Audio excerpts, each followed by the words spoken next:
Welcome to this episode of The Lindsey Anderson Show. So happy to have you here. Today, we're talking about building accountability systems for your team members.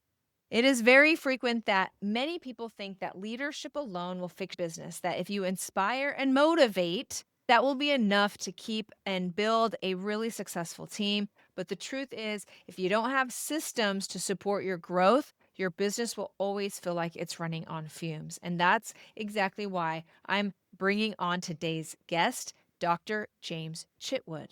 But before we hop into that interview, make sure that you hop over to my calendar. If you are serious about turning your social media into a sales machine, let's talk. Apply for a free social media strategy by heading over to lindsaya.com/apply. You and I will we'll talk about your social media strategy and how to turn your social media into a sales machine. All you need to do is head over to lindsaya.com/apply. Are you ready for next level growth in your business? Welcome to the Lindsey Anderson Show, where we pull back the curtain on the exact strategies, tools, and mindsets that build million-dollar empires. If you're hungry for more time, more freedom, and a whole lot more impact, you've come to the right place. Buckle up, because we're about to ignite your business journey. Now, here's Lindsey. This episode is brought to you by the BAM Agency. Done for you social media that actually drives results. Not just likes, but high ticket sales. If you're ready to turn your content into a client generating machine, grab a free strategy session call by heading over to lindsaya.com/apply. Today, my guest is Dr. James Chitwood, an Army infantry veteran, former university president, and now a sought-after author and consultant. With over 20 years of experience, he helps organizations treat employees as assets and drive true performance through structured systems. His book, Leadership is Not Enough, breaks down why leadership alone won't fix organizational performance issues. Today, he's here to talk to us about the problem of organizational performance. Welcome to the show, Dr. James. Pleasure to be here, Lindsey. Thank you very much. So, how did you get involved? How do you become an expert at organizational performance? Whew, 20 years experience and a doctorate in leadership is a start. Really just being in the trenches, right? Fighting the good fight, I'd say is probably the best experience anybody can have. There's lots of educated people who I wouldn't say necessarily are the best at things. It takes experience plus education, in my opinion. So, when an organization is not performing well, what are the major ways that someone would know that their organization is not performing well? Yeah, I mean, the most obvious is turnover, right? That's your easiest metric to look at. It's one that your finance department had better be quantifying every year for you. And it's an interesting one. The cost of turnover rarely gets accounted for in the books. They look at, okay, we have to replace an employee. What is our turnover rate? But they're not looking at the true cost of that. What is that doing to the overall performance? How is it affecting everybody else? That's how you can start looking at engagement. Gallup's got some really great engagement surveys that can give you a good idea if you've got a disengaged workforce. Gallup will say that companies are typically operating at 33% efficiency. Why is that? That's because you got a high turnover rate and you got a disengaged workforce. Those are your two basic fundamentals. So, ultimately, where is a business headed if these things are not taken care of? Well, they're going to do what most organizations continue to do, which is just kind of spin in place, not really get anywhere fast. They're going to have a high turnover rate. They're going to be continuing to replace employees. They're never going to have stability at the baseline. And it's really in that baseline of your organization, your people, that you find the ability to perform over time. And that's really the key. If organizations are seeing a lot of up and down in their performance, if they're seeing one quarter great, next quarter down, they could never get that consistent uptick. I mean, listen, when you're dealing with people, you're always going to have some ups and downs. We're just a messy race of organisms. Yet when you get a good team rocking together, the stability is created and growth over time can be stabilized. Okay, so what is the first step? I know you have a method called the TRACK method for organizational performance. Can you tell us a little bit about this method and how it's going to help us solve this Yeah, problem? so the organization or the model for organizational performance came to me in one of those aha moments when I decided to go consult I had to have an original thought.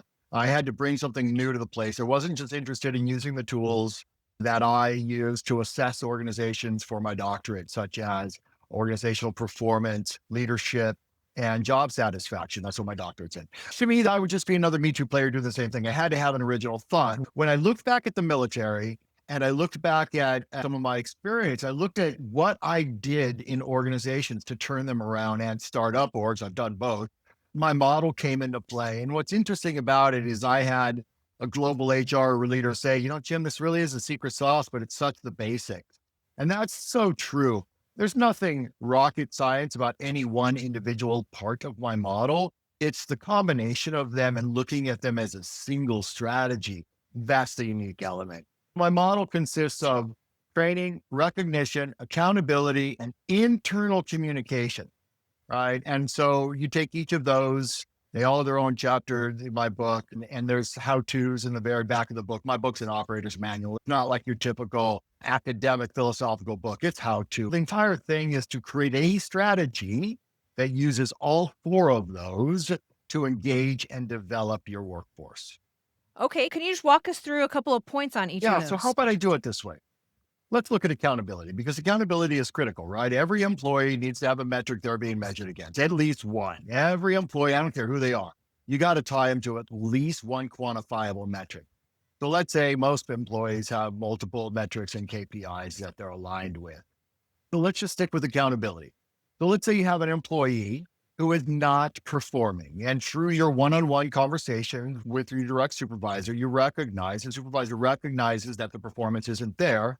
So now what do? Well, in my model, you would bring training in to bring them up to speed. Who does the training? The critical piece to this, because I believe training departments are instructional designers. I don't believe they're there to train your employees. Your supervisors and your peers are your trainers, right? It's not somebody else who doesn't do the job. It's the people doing the job or the people leading the job, right? And so if you find a coworker who's now providing that training to this first under employee, you have done two things. Number one, you have recognized the excellence in that employee and you have given them intrinsic value by saying, I recognize your excellence and I would like you to train this other employee. That's an intrinsically valuable form of recognition for that person. Two, so I should have said three things. Two, when we give, we get. When we lift someone up, we feel good. You're suffering depression, go work in a soup kitchen, right? We know that when we give to others, we intrinsically feel good. What you're doing now is you're creating a social bond between these two employees, because the trainer becomes invested in the success of the underperformer. So they're willing to help that person. You create social bonds now because now this other person is feeling that their employee is giving to them. And that creates strong social bonds. The social bonds is one of the most powerful elements in any organization's culture. It is an element of Maslow's hierarchy of needs that most organizations miss. And it's way at the bottom, which is crazy, that most orgs don't even focus on true social bonding. You've got to create a social bond if you want to create a team. People quit bosses or stay for teams. That's a very old saying in the world of leadership. So what we've got here now is we have training and recognition and accountability all being combined. How did that employee find out about the need for this in the first place? Well, that's through a structured one-on-one, which is part of your internal communication. Most managers are not trained to be managers. They're not trained to work with people, right? They're like, hey, you're good at a job, now go manage. And 85% of frontline managers receive no training on how to work with humans. So you've got to focus there first. So that's part of your training. But in that is your internal communication, which taught the manager how to have the conversations with the employees in the first place. And so that is an example of how the intricacy and the interwoven elements of the track model come together. I had a client recently say to me, Lindsey, I've never had leads come to me like this before. That's the difference between posting randomly and using a real strategy. At the BAM agency, we turn content into conversations and those conversations into clients. If you want a social media system that actually works, apply for a free social media strategy session call by heading over to lindseya.com/apply. Okay, okay. And I love how you're really focused on social bonds. I'm curious, with your experience in the military, how much of that experience is part of what you teach now? Yeah, it's huge. It's really huge. There's this old saying in the movie Band of Brothers, they show it so well. There's this place where the employees are complaining and the leader's just sitting there listening to it. Just, yep, okay, go for it. In the infantry, at least, but in the military in general, there's this old saying, if your people are complaining, you got a problem, and the problem is you. Because there's always reasons to complain, especially in the military, lots of reasons, right? And so if your people don't have what we would now call psychological safety, if you don't have psychological safety where people are comfortable complaining to you, then you've created an environment that has no trust, right?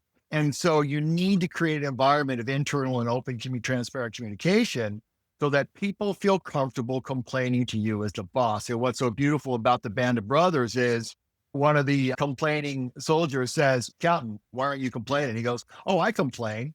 I just complain up, right? It was this beautiful model of if you're the leader, unfortunately, you don't get to complain down. You put on a happy face. Your job is there to lift up your people. You want to complain, you complain up. Don't complain down. That makes sense. Can you tell me a little bit about the common mistakes that business owners make when trying to put accountability into place? You need to look at accountability one of two ways. It's either a carrot or a stick is the simplest way to look at it. Are you viewing accountability as a way to hold people accountable and hold them to their goals? Or are you using accountability to identify opportunities of improvement within your people? Those are two drastically different cultural ways to look at the exact same situation and the exact same element of accountability. The reason I use the word element when I describe my model is that elements work together to create something better and stronger. That's what elements do. They form. I like the word element because at any one given moment, recognition's taking precedence, training's taking precedence, communication, accountability, whatever the case may be. And you have to be fluid with that. The same thing holds with accountability. If the organization looks at it as a way to identify areas to improve personnel because they value people as assets, that's drastically different than the Jack Welch model of GE, where we fire the bottom 10% every year simply because they're in the bottom 10%. Yeah, and that model doesn't No, work it does anymore, not. right? GE no longer exists. The world's greatest company is a shell of what it once was. And if anything is a testament to why not to follow the Jack Welch model, that's it. Okay, so what would you say to a business owner who is super overwhelmed by creating all of these and doing the accountability and setting up these systems? What would you say to them? Well, you've done it wrong if you're overwhelmed, because the truth of the matter is, if you've created the right system, you no longer need to be there. That's the beauty of the track model. And if you go to the military is designed in the sense that everybody knows what they're doing. Everybody's accountable to each other, to the requirements of their job, to the overall mission, and they work as a unit. And if any one of them is taken out, the next one in the chain of command just steps up and they just keep on going. That's what separates the American military from the autocratic militaries of communist and dictator type regimes, is that only the leader knows what's going on. It's why when the Ukraine war started, the Ukrainians were able to give the Russians such a good run for their money right off the bat, because they knew all you had to do was take out the tank commanders and those tank platoons wouldn't move. And it's exactly what we saw happen. American military doesn't operate that way. So look back on your organization. If you have to be there to make the decisions, you have failed. So what I would say is the very first thing you need to do is develop frontline manager training so that at the base level, at the first level of management, you know exactly how those people are talking to and holding their people accountable. See, Lindsey, here's the thing with culture, right? And I deal with culture and it's such a nebulous topic. And the truth of the matter is, culture is whatever your organization wants it to be. The banking industry, the financial investment industry culture is drastically different than some of the other cultures. And the people who enter it know it. They know it's a grind. They know they're entering 80 hours a week and they're okay because they're going to make a really lot of money at it. And they don't care. That's different than other cultures, right? So culture is nebulous. What a manager and an owner has to do is decide what their culture needs to be. And how is that frontline manager holding their people accountable in relation to the culture that you want it to be? That makes a lot of sense. Let me ask this. We want to talk All about right. AI. So AI is reshaping everything about business and culture and accountability. How do you see AI playing a role in everything we've talked about today? Yeah, so two things. One, I'm not a big fan of the word AI because it's really just automation. We don't have it. There's nothing intelligent about what it does. It's a regurgitation tool. If you look at it that way, all tools are designed to augment human performance. So if an organization looks at it that way, this isn't to replace what your people do. It's to help them be better. Because what the computer still can't do is really problem solve and really think intuitively, right? And so you need to teach your employees to use that like they would use any tool to enhance their performance, not replace what they do. Or what you're going to do, yes, you'll get standards, but you're going to get mediocre performance. It'll never excel because a computer is never going to overachieve. It's going to do exactly what you make it do. Humans can overachieve because they're driven by things that computers aren't. And those are our intrinsic values. And what's so great about us versus, what's so great about a man with a pickaxe versus a steam shovel is that steam shovel is only going to do what it does. A man with a pickaxe can push a little harder if they have to. And the John Henry mythology is one of my favorites for that reason. Yeah, I love the visual imagery on Yeah. that one. Thank you. So if you want to leave everybody with one takeaway from today, Dr. James, what would that be? Train your frontline managers. I don't like the one thing question because in my mind, everything is so complex, but train your frontline managers. Go there first, teach them how to manage, then teach your directors how to manage managers and your VPs how to manage directors and so on. So what you've got is a solid training program all the way through, and your training team is doing nothing but designing the training. Your team is training itself. I love that. Thank you.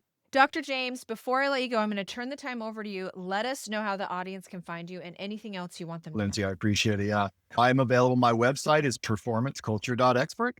And you can find my book at leadershipIsNotEnough.com. Of course, it's also on Amazon, so you can find it there as well. I like to say, give and the world will follow. So lift someone up today and great things will come to you. Thank you for sharing your knowledge today, Dr. Thank James. you, Lindsey. Pleasure. There you have it, folks. Another awesome episode of The Lindsey Anderson Show. If today's conversation has you thinking about how to lead more effectively, create stronger systems, and actually drive results, don't just listen, take action. Leadership is important, but it's not enough. Focus on those systems so that your business thrives. Now, if you're ready to stop guessing and turn your social media into a sales machine, let's make that happen. Apply for a free strategy session by heading to lindsaya.com/apply, and I'll help you create a social media plan that actually drives real results and real clients. If you got value from today's episode, subscribe, leave a review, and share this with somebody who needs it. It really helps us grow the podcast. Thank you so much for joining me for this episode of The Lindsey Anderson Show. Until next time, cheers to you and your success. That's a wrap for today's episode of The Lindsey Anderson Show. If you loved this episode, don't forget to subscribe, leave a review, and share how you're leveling up your business.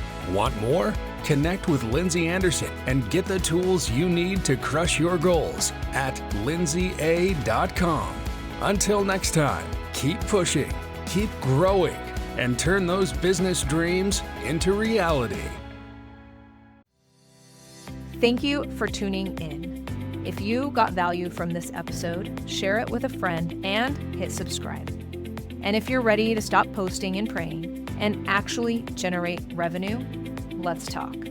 Book your free strategy session by going to lindsaya.com/apply.